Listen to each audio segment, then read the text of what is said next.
মাশাআল্লাহ, প্রিয় দর্শক বন্ধুরা, আপনারা যদি কেউ গাভী নিতে চান তাহলে এই গাভীটি নিতে পারেন। এই গাভীটি বিক্রি করবেন। মাশাআল্লাহ, দেখতে পাচ্ছেন দুধ দোহন করছেন এবং দুধ দোহনের পদ্ধতিটা কত সুন্দর দেখতে পাচ্ছেন।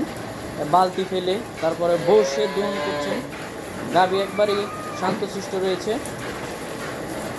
আর এই গাভীটি লালন পালন করে থাকেন এই যে নজরুল ইসলাম আঙ্কেল। আসসালামু আলাইকুম। ওয়ালাইকুম সালাম। আঙ্কেল, এই যে আরেকটা গাভী দেখতে পাচ্ছি কালোর মধ্যে দোহন করছে। এটা হলস্টিয়ান ফ্রিজিয়ান থেকে যাচ্ছি মিক্স আছে। আচ্ছা, কেমন দুধের গাভীটা? এটা 25 প্লাস। 25 প্লাস। বাচ্চা দিল কতদিন হলো? এই আজকে 3 দিন। 3 দিন। আজকে 3 দিনে পড়ছে। 3 দিনে পড়েছে। মাশাআল্লাহ। কত লিটার দুধের গাভীটা? এটা 25 প্লাস। 25 প্লাস। কেউ যদি নিতে চায় কেমন দাম চাবেন? এটা চাইলে তো 3,20,000 টাকা, 2,90,000 টাকা দাম। 2,90,000 টাকা এই গাভীটা নিতে পারবে। 25 প্লাস। প্লাস দুধের বাচ্চা রয়েছে সাথে একটা 100 বাচ্চা, ষাঁড় বাচ্চা। 100 বাচ্চা। মোবাইল নাম্বারটা একটু বলে দেন। 019939876338।